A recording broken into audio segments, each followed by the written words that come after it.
بسم الله الرحمن الرحيم. عشرة waxaan ku baraynaa difference quotient rule.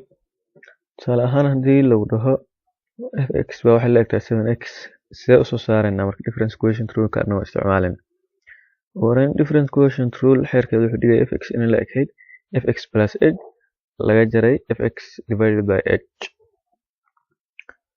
waaye haddii aan rabo marka fx plus h inta ay la egtahay inaan helo maxaan sameynayaa? fx plus h saa u hesho aad bay u fududahay. x plus h baa qaadaysaa. x plus h goortaa qaada marka su-aashii lagu siiyey x teeda ku bedelanaysaa marka. okay, hadda maxay noqonaysaa marka x plus h intaas soo qaad kadibna x ta ku bedel. waxay noqonaysaa marka 7 iyo x plus h.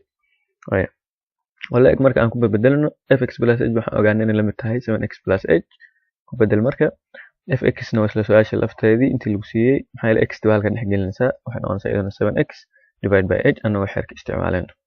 waaye marka intaa waxa ka dambeeya waa aljabradii caadiga ahayd isku dhufo waxa gudaha ku jira bracket ku jira waxa ku dhufataa 7 ugu horeyn 7 ku dhufo x waxa soo baxay 7x haddana 7 waxa ku dhufataa h waxa soo baxay waa maxay 7h waaye laga jaray 7x divided by h.